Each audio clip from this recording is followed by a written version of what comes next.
من الذين يستمعون القول فيتبعون أحسنه اللهم علمنا مما جهلنا وانفعنا بما علمتنا وزدنا علما نافعا يا رب العالمين. قال الشيخ مصنف رحمه الله تعالى ونفعنا به وبعلومه في الدارين amin. Kita di muka surat 39, kata musannif rahmatullah alaih, melantikkan rasul-rasul dan memperlihat oleh Allah Ta'ala akan zatnya. Hadirin sekalian, pertama sekali syukur, terima kasih kita ke Allah Ta'ala di atas nikmat hidup yang masih diberi. Syukur kita dapat nikmat Islam. Lebih-lebih lagi syukur kita yang Islam kita perolehi masa yang sama Allah Ta'ala jadikan hati sanubari kita boleh membenarkan semua ajaran yang dibawa datang oleh Nabi SAW. Yang dengan kita membenarkan di hati apa yang dibawanya itulah dikatakan iman.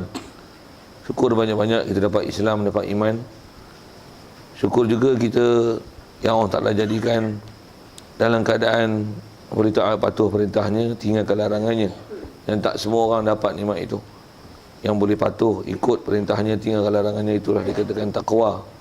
Syukur juga kesihatan, kelapangan masa diberi, hidayah taufik yang masih dikekalkan ke kita, dengan itu dapat hadir untuk solat maghrib berjemaah. Dan insya-Allah kita manfaatkan masa yang ada ni meneruskan bacaan kitab daripada parti Faridah Faraid insya-Allah. Kata musannif rahimahullah taala, melantikkan rasul-rasul dan memperlihat oleh Allah Taala akan zatnya.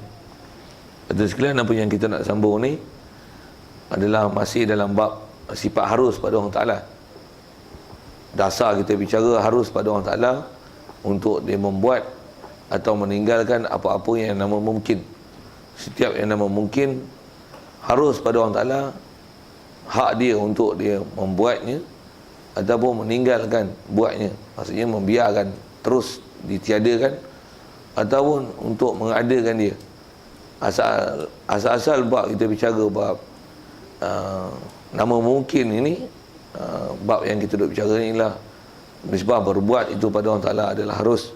Baik, jadi apa kita nak bicara ni adalah masalah melantikkan Rasul dan juga Allah Ta'ala tentang perbuatan dia yang dia nak jadikan kita ada keupayaan boleh melihat dia di akhirat. Kita nak bicara tajuk tu. Yang kalau ikut dua-dua bab ni, dia masih termasuk dalam bab harus dan mungkin.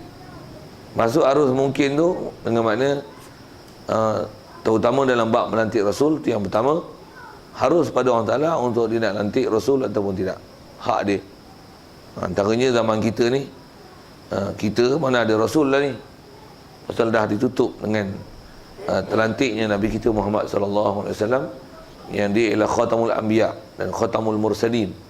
Jadi dengan terlantiknya Nabi kita Muhammad SAW, kita wajib i'tiqad bahawasanya tidak akan ada Nabi dan Rasul dah selepas itu. Macam mana pun, kalau pandang pada sudut asal nisbah melantik Rasul, siapa yang Allah Ta'ala nak lantik jadi Rasul, begitu juga kaum mana yang nak dihantar Rasul, dihantar ataupun tidak, akan Rasul itu seorang ke, ramai ke, Rasul itu untuk kaum tersebut ke, untuk bangsa tertentu ke, ataupun untuk seluruh alam ke, itu semua adalah hak Allah Ta'ala untuk dia menentukan perkara tersebut. Okay. Jadi atas tajuk kita memang nak bincang tentang Rasul, begitu juga masalah Allah Ta'ala nak jadikan pada kita ada keupayaan boleh lihat diri dia, boleh lihat zat Allah. Itu pun termasuklah harus yang istilahnya mungkin, yang perkara itu harus hak Allah Ta'ala untuk dijadikan kita boleh melihat dia ataupun dia nak jadikan kita tak boleh melihat dia. Memang kita nak bicara tajuk tu, tapi kalau ikut asal bicaranya, dia termasuk dalam bab harus, yang mana bab hantar Rasul dan bab Allah Ta'ala berikan keupayaan pada kita boleh melihat dia, atau bahasa disebut sini Allah Ta'ala memperlihatkan akan zatnya kepada kita.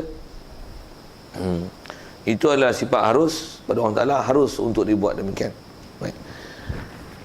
Kata dia, dan telah berkata Mu'tazilah, wajib atas Allah Ta'ala membangkitkan dan melantikkan Rasul-Rasul alaihimus salatu wassalam. Baik, di atas tajuk itu sikit lagi dia nak hubung kaitkan dengan apa kita dah bicara yang lepas tentang solah dan aslah. Baik, pertama dia sebut Mu'tazilah dulu sikit. Kata dia telah berkata oleh Mu'tazilah. Kita dah sekali lalu itu sebut siapa dia Mu'tazilah ni. Wajib atas Allah Ta'ala, kata dia, membangkit dan melantikkan Rasul-Rasul alaihi wassalatu wassalam. Ini pendapat Mu'tazilah. Kerana kita dah bicara dulu antara satu kaedah yang jadi dasar akidah puak Mu'tazilah, mereka mengiktikadkan wajibnya Allah Ta'ala membuat solah dan aslah. Kita dah jumpa itu istilah solah dan aslah. Maksudnya kalau ada Islam kafir, Allah Ta'ala wajib membuat hak Islam itu. Yang kafir itu bukan perbuatan Allah Ta'ala, mengikut pendapat Mu'tazilah. Begitu juga kalau ada yang Islam, ada yang Islam sembahyang, ada Islam tak sembahyang. Jadi Islam tu baguslah tu, tapi ada Islam tak sembahyang, ada Islam yang sembahyang. Islam yang sembahyang tu mengikut Mu'tazilah, mereka iktikadkan Allah Ta'ala hanya menjadikan orang Islam yang sembahyang. Islam tak sembahyang tu itu bukan perbuatan Allah Ta'ala. Pasal Islam yang sembahyang tu dipanggil aslah, mengikut kaedah Mu'tazilah. Jadi di atas masalah melantik Rasul, hantar Rasul dengan tak hantar Rasul, mana selayaknya? Hantar Rasul lah tak? Hantar Rasul ni bagus betul ya? Jadi selayaknya Allah Ta'ala hantar tak hantar Rasul, ya? Mengikut kaedah Mu'tazilah, kata dia selayaknya hantar Rasul lah. Dan apa hukum hantar Rasul tu? Mengikut Mu'tazilah wajib. Pasal apa? Tak hantar Rasul ke ramai orang sesat? Bila hantar Rasul ke dapat hidayat? Untuk selayaknya Allah Ta'ala buat mana? Hantar Rasul tak hantar Rasul? Hantar Rasul lah. Okey. Kalau ikut kita, disebab hantar Rasul tu, memang hantar Rasul ni selayaknya bila orang sesat, Allah Ta'ala dia maha mengetahui makhluk dia, dia hantar Rasul. Cuma kat kita mengikut ahli sunnah wal jamaah, hantar Rasul ni bukan wajib, bahkan dia ialah harus. Bahkan realiti pun kita tengok bangsa Melayu kita sendiri sudah lah ada Rasul Melayu yang mengaku ada. Tapi memang dia dilantik tu tak ada. Tak ada Rasul Melayu yang memang Rasul Melayu itu adalah Rasul, tak ada. Tapi Rasul Melayu yang mendakwa dia Rasul, padahal dia tak dilantik jadi Rasul, istilahnya Rasul palsu lah, Rasul bodoh tu, hak tu ada. Kaedah kita, bila kata orang Ta'ala tak lantik Rasul, itu hak orang Ta'ala untuk dilantik atau tak lantik. Apatah lagi dengan bab i'tikadnya, Allah SWT telah jadikan Nabi kita Muhammad SAW penutup Nabi dan Rasul. Jadi memang tidak akan ada Nabi dan Rasul. Kenapa orang Ta'ala buat itu? Harus pada dia. Ikut dia. Dia nak tutup ke tak tutup ke, dia nak hantar ke tak hantar ke, ikut dia je. Jadi kata ikut dia tu, kaedah akidah kita ahli sunnah wal jamaah, maksudnya kita beriktikad menghantar Rasul tu adalah harus. Mengikut Mu'tazilah, dia kata Allah Ta'ala wajib untuk membangkit dan melantikkan Rasul.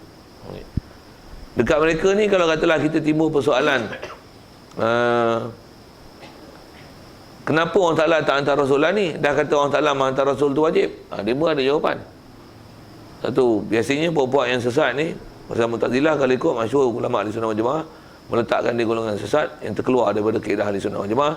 Dan sesat mereka tu ada bab-bab yang tertentu yang menyebabkan jadi kufur. Na'udzubillah. Jadi dalam bab Rasul ni, kalau katalah kita soal kat dia, kalau kata menghantar Rasul ni wajib, kenapa orang tak hantar Rasul lah ni? Utama orang Melayu. Kita bahas kat kita lah senang kan. Kalau ada yang pahaman Mu'tazilah tu di kalangan Melayu, tanya kat dia, betul apa saya orang tak hantar Rasul lah ni? Agak-agak dia jawab. Dia jawab. Dia kata apa? Kalau ikut masyhur atas sebut ulama, jawapan yang dia beri oleh Mu'tazilah, dia kata macam ni. Memang orang Ta'ala hantar Rasul tu wajib. Tapi zaman lah ni, pasal Nabi Muhammad tu dah penutup Nabi dan Rasul, orang Ta'ala jadikan kat kita akal. Akal tu adalah menepati Nabi dan Rasul.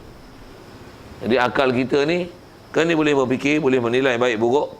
Jadi walaupun tak ada Nabi Rasul, kan akal boleh menilai baik buruk. Betul? Dia bagi hujah itu.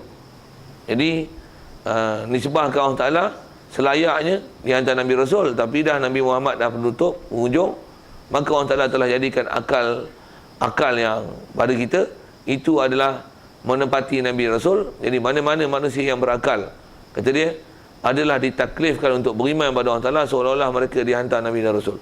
Itu Mu'tazilahnya. Mu'tazilahnya pahaman. Satu, pada mereka, mana-mana orang kafir yang walaupun tak dihantar Rasul, tapi mereka ni ada akal. Mengikut kaedah Mu'tazilah, mereka ni kalau istilahnya tak beriman dengan Allah Ta'ala, tak i'tikad ke Allah Ta'ala dengan sebenar, apatah lagi sembah berhala, buat maksiat apa tu ya. Bahkan buat ketuhanan ni istilahnya sembah berhala, sembah Tuhan selain pada Allah Ta'ala. Mengikut kaedah Mu'tazilah, mereka ni adalah kufur. Memang kafir lah. Dan mereka ni ialah ahli neraka kekal abadi selama-lamanya. Itu kaedah Mu'tazilah. Pasal apa? Pasal mereka mentaklifkan orang kafir yang walaupun tak sampai seruan Islam, mereka kata mereka wajib masuk Islam, wajib beragama Islam, dan wajib cari agama sebenar, wajib iktikad kepada Allah Ta'ala, kerana Allah Ta'ala beri akal. Ini kaedah Mu'tazilah. Kaedah Ahli Sunnah wal Jamaah, ada kita bicara dulu. Apa dia? Mengikut kaedah Ahli Sunnah wal Jamaah, mana-mana kaum orang kafir, mereka ni tak dihantar Nabi dan Rasul. Walaupun kaum ini dibunuh orang, maksiat, sembah berhala, walaupun bunuh diri, sembah berhala sekalipun, mereka ni dari segi kafir memang nama kafir. Cuma mereka ni tak akan dimasukkan ke dalam neraka oleh Allah Ta'ala. Kenapa? Kerana mereka ni tak ada taklif syarak. Pasal istilahnya tak sampai seruan Islam. Tak ada Nabi dan Rasul yang dihantar pada mereka. Jadi tak taklif pada mereka untuk mereka beriman. Disebab kafir mereka ni dipanggil kafir ahli fatrah, ahli fitrah. Bila ahli kafir, ahli fitrah, ahli fatrah, maksudnya mereka ni tak ditaklifkan untuk beriman pasal tak ada Nabi, tak ada Rasul. Nas dalam Quran sebut, wa ma kunna mu'adzibina hatta nab'atha rasula. Kami tidak akan mengazab satu kaum sehingga kami hantar Rasul. Jadi mana-mana yang tak sampai Rasul, saya nisbah azab, orang Ta'ala tak azab. Walaupun mereka itu kafir sembah berhala sekalipun, kerana mereka ni dalam sedarai orang yang tak sampai seruan Islam. Kalau istilah kita dalam tauhid ni dipanggil ahli fatrah ataupun ahli fitrah. Maksudnya golongan manusia yang mereka ni tak menerima seruan Nabi dan Rasul.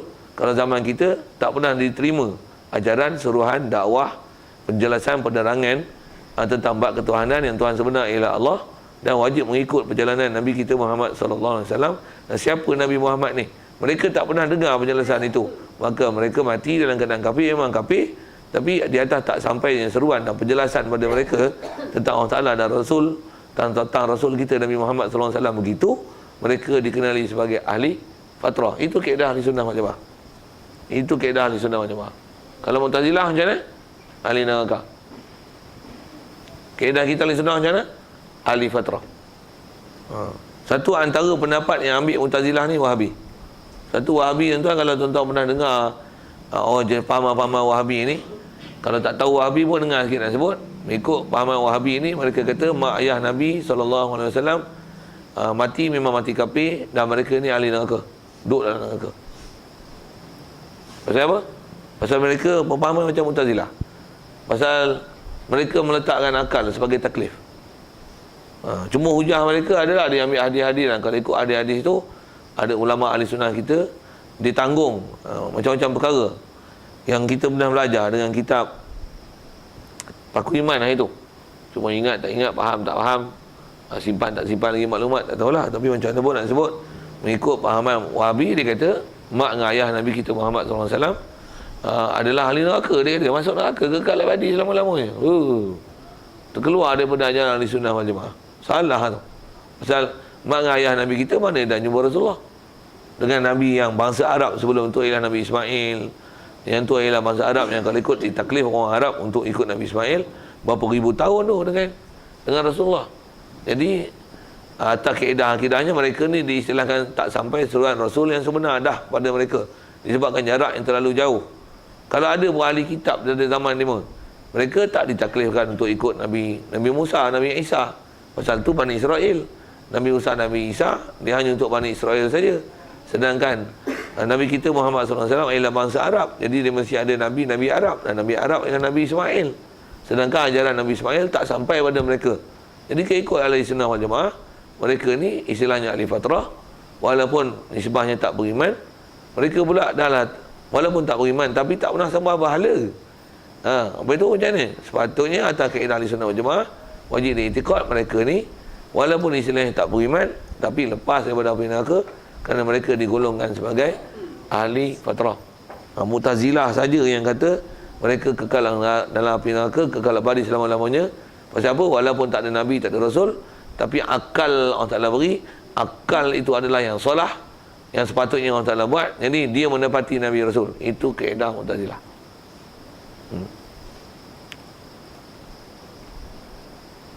Jadi dia cerita Mu'tazilah tu sikit. Satu, kita ni kena ngaji elok. Tu yang kata kena perhati, faham elok kaedah Ahli Sunnah wal Jamaah. Tersilap je faham sikit, silap je hurai dalam bab ni, habis. Keluar langsung ahli sunnah wal jamaah.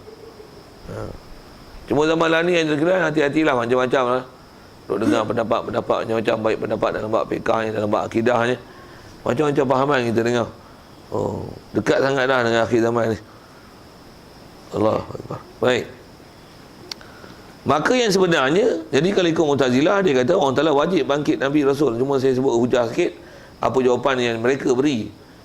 Kalau bertikai dalam masalah Nabi Rasul yang lain ni Allah Ta'ala tak bangkit. Dia kata Allah Ta'ala bagi akal. Jadi akal tu adalah mentepati Rasul, hak tu yang solah pada Allah Ta'ala. Itu perkataan mereka. Baik. Yang sebenarnya kata dia, kita ni ahli sunnah wal jamaah lah. Kita itikad harus juga Allah Ta'ala membangkitkan segala Rasul-Rasul. Hantar Nabi Rasul ni harus. Satu, kalau kita zaman ni, kalau orang tanya kenapa tak ada Rasul lah ni, dia jawab, dah Allah Ta'ala tak mau lantik. Tak ada lah. Selesai. Habis. Tak payah kelahi banyak. Pasal apa? Pasal itu harus. Ikut dia nak hantar Nabi Rasul. Dan ikut janji dia, tak ada dah Nabi Rasul. Dan di atas kata tak ada tu pun dengan janji dia. Rasulullah sebut, dan Quran ada. Jadi apa maksudnya? Wajib, itikad wajib beriman. Maksudnya memang tidak akan ada dah Nabi Rasul selepas Nabi kita Muhammad sallallahu alaihi wasallam. Okay. Itu masalah melantik Rasul. Selesai dah tu. Dan berkata Mu'tazilah. Okay. Yang ni masalah melihat Allah Ta'ala di akhirat esok. Soal tu tentu kalau ada tentang masalah lantik Rasul tu. Ada soal? Boleh faham?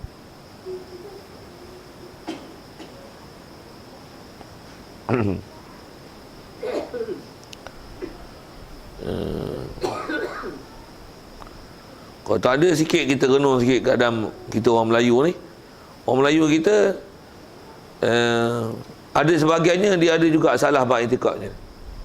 Cuma salah dia salah tahu mana? Salah yang mereka meletakkan mereka ni sebagai orang yang tak sampai seru. Dan mereka menafikan dosa daripada mereka di atas alasan tak sampai seru. Katalah misalnya, pasal apa dia tak main masjid, tak main surau, tak main mengaji, dia mengata apa? Tak sampai seru. Tak sampai seru. Orang tak sampai seru ni siapa sepatutnya? Kafir. Tak sampai seruan Islam. Untuk dia boleh kenal Tuhan sebenar ialah Allah. Yang ada orang pergi ajar dia, pergi dakwah dia, bagi penjelasan kat dia, Tuhan sebenar Allah. Itulah tak sampai seru. Pasal apa? Maksud istilah tak sampai seru ni, kalau ikut asal dalam bab akidah, maksudnya dia tak sampai seruan Islam dalam keadaan dia kafir. Yang tu yang nama ahli fatrah kat dia. Jadi nisbah akhirat esok tak kena azab tu. Baik. Orang Melayu kita ni, dia Melayu, lepas tu Islam. Kalau ikut dalam kaedah ahli sunnah wal jamaah, bila Islam ni dengan sebab mak bapak Islam, dia dah Islam, dia tak akan diistilahkan sebagai tak sampai seru. Pasal apa? Pasal mereka dah Islam dan jadi Islam. Jadi kat kita pun sama lah hukum tu. Kita jadi Islam dengan sebab mak bapak kita Islam, ataupun salah seorang daripada mak ayah kita Islam, maka Islamlah kita. Baik, di atas Islamnya kita tu, kita ni tak syarat untuk boleh taat dan beriman pada Allah Ta'ala dengan sampai seru. Tak. Bahkan seru tak sampai ke, sampai tak sampai ke, ditaklif, diperwajibkan, diberatkan, apa lagi? Istilahnya bahasa syaratnya ditaklif ke kita untuk pergi belajar, cari ilmu. Siapa tak cari ilmu berdosa. Jadi tak ada istilah tak sampai seru. Yang kalau tak ada orang dakwah pergi masjid sekalipun, semua orang Islam tak? Kena faham status kita orang Islam, wajib tuntut ilmu, wajib taat pada Allah Ta'ala. Nisbah nasib baik kita Islam. Pasal dah lahir kalangan Islam, tentu nasib baik. Tapi jangan tak tahu dalam keadaan nasib baik itu sebenarnya tak baik. Pasal apa? Pasal cuai pergi belajar. Pasal nak pergi belajar kat kita ni orang Islam, kita tak syarat sampai seru. Pasal apa? Kita dah Islam. Istilah sampai seru ni untuk orang kafir yang tak sampai seruan Islam. Itu yang dipanggil tak sampai seru. Tak sampai seru. Kita ni tak sampai seru apa? Islam siap dah. Cuma kita cuai dari segi mendapatkan ilmu untuk belajar. Itu yang kalau kita ada tertinggal, tersilap, tersalah, tak pergi belajar, wajib tobat. Pasal apa? Pasal kita kalau ikut nisbah belajar tu wajib. Walaupun tak pernah ada orang ajak kita, seru kita, panggil kita pergi ngaji, nisbah taklif dah kena kat kita. Balik saja, semua ilmu kat kita, nisbah ilmu, ada yang fardu ain, fardu kifayah. Semua ada tuntutan pergi belajar. Apatah lagi perkara-perkara yang kita nak masuk dan berbuat perkara itu. Hak tu kena pergi belajar sungguh. Wajib. Pasal apa? Jadi fardu ain atas kita sebelum kita pergi masuk sesuatu. Bahkan dia mesti kena belajar dulu. Mesti belajar dulu. Jadi kat kita ni tak ada lah istilah ahli fatrah. Jadi ada orang Islam, dia tak pergi ngaji, tak mau pergi masjid. Padahal masjid surau sebelah rumah dia, dia kata apa? Oh, tak sampai seru lagi nak pergi masjid. Kalau mesti haji macam mana? Tak sampai seru lagi nak pergi haji. Dia tunggu seru. Seru apa dia lah? Pasal apa mu tak pakai tudung? Tak sampai seru lagi. Kadang-kadang dia guna apa? Saya memohon Allah Ta'ala bagi hidayat untuk saya pakai tudung. Lah nak pohon hidayat pula. Dah tahu tudung tu wajib, tunggu hidayat pula. Sepak lagi. Dengar saya sebut tu. Pasal apa tu? Pasal ada kita belajar bab usaha, ikhtiar apa yang lepas. Pandang pada sudut bab taklif. Mereka telah ditaklif. Ada usaha ikhtiar. Mu nak ke tak nak ke, mu suka ke tak suka ke. Wajib pergi belajar. Wajib taat pada Allah Ta'ala. Dan hukumnya wajib. Yang kalau tak ada orang nak apa, kalau kita tak ada ilmu, pergi ngaji. Tak tahu, tanya. Tu guru tak ada, pindah, tak usah duduk sini. Pergi cari rumah lain, untuk yang tempat ada tok guru. Ataupun zaman ni, dia jenis telaga cari timba. Tok guru main kapung, mengajar. Pergi cari tok guru main mengajar kapung. Sepatutnya nisbah syari ni, bukan saya ajar tuan-tuan. Tuan-tuan yang pergi ngaji kami kat pondok. Tapi, lah ni tak boleh nak buat itu. Siapa? Pakat bodoh habis lah satu manusia satu dunia. Berapa orang yang ada kesempatan pondok. Bahkan nasihat ulama-ulama kita pun, dia kata zaman lah ni tutup guru ahli ulama, orang yang kalau tak ahli ulama pun, orang yang kerti bab Islam, dia tak boleh jadi prinsip telaga yang kena tunggu pergi timba pergi cari dia, pergi cedok, duduk tu tunggu ramai kutip. Tak boleh lah. Dia kena jadi macam hujan. Dia kena jadi macam hujan. Apa dia hujan? Dia semua. Dia semua. Pasal apa? Pasal pakat tak timba, pakat tak pergi cari telaga, duk cari timba kosong tu. Tu buat macam mana? Kena jadi hujan, mana ada timba tu, timba lagi. Bahkan ulama kita, bahkan Rasulullah ni dia pernah isyarat. Dia isyaratkan kita ni, manusia ni sebab sampai dakwah, sampai Islam, sampai pengajaran, sampai ilmu, adalah ibarat macam tanah. Sebab bila hujan turun, ada tanah serak hujan. Ada tanah serak hujan dan dia boleh menumbuhkan pokok. Ada dia tak serak, tapi dia boleh takung. Ada serak tak, takung tak, dan dia tak bermanfaat daripada hujan tersebut. Boleh faham? Cuba sebut apa? Apa maksud? Dia boleh takung air. Maksudnya ilmu dia boleh dengar, dia boleh faham, tapi tak bermanfaat kat diri dia. Dia tahu sembahyang wajib, puasa wajib, baca Quran bagus, gini. Tapi dia tak boleh tak bermanfaat ilmu tu kat dia. Macam tanah ya, dia boleh takut air, lembu minum, itik minum, ayam minum, kambing minum, tapi dia sendiri tak basah. Dia sendiri tak basah. Dia boleh takut air. Ada yang tak takut langsung dan dia pun tak serat air tu. Macam pasir kita buat simen tu. Simbah, habis semua turun. Dia takat basah tu ya. Dia tak boleh takut air. Orang tak lain tak boleh manfaat ke dia. Dia pun tak ambil manfaat. 2-3 hari kering. Ada yang tanah macam tu. Cuma ada tanah satu yang baik. Dia serat air. Dia boleh takut air. Dan dia sendiri ambil air tu manfaat untuk dia boleh menumbuh yang satu. Kita kena jadi tu. Jadi hujan mari, kena jadi tanah yang macam tu. Saya nak sebut tu pasal apa? Pasal Rasulullah pernah isyarat. Kalau kita belajar bab hadis ada tu. Dan ulama-ulama kita pun lah ni, banyak dia nasihat macam tu kat kita. Apa dia? Nisbah kita mengajar tempat kita tu satu yang memang ada timba duk cari telaga. Tapi kena jadi macam hujan taik. Gi kampung, pergi simbah. Gi simbah. Bahkan bukan masjid surau ya. Kena pergi jumpa seorang-seorang. Tu yang tablik dah buat untuk kita. Patutnya kita agil. Kita tu siapa? Ayah lah. Tuan-tuan suku satu tuan-tuan tak hak tuan-tuan, saya tak hak saya.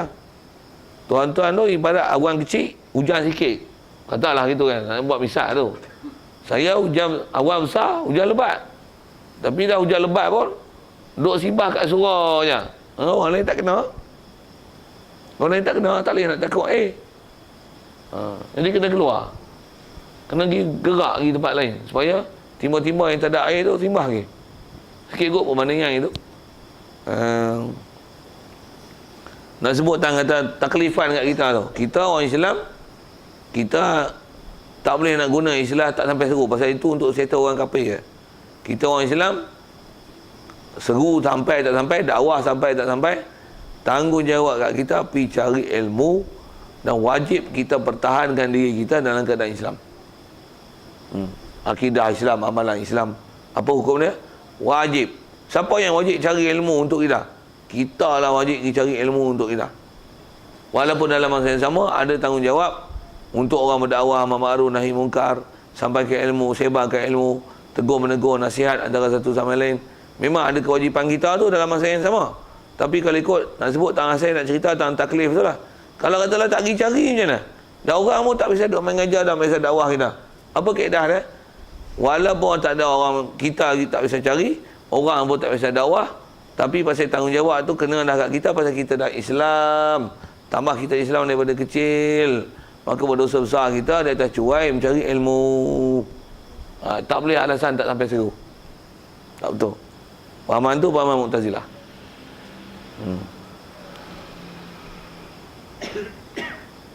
Soal lah tu.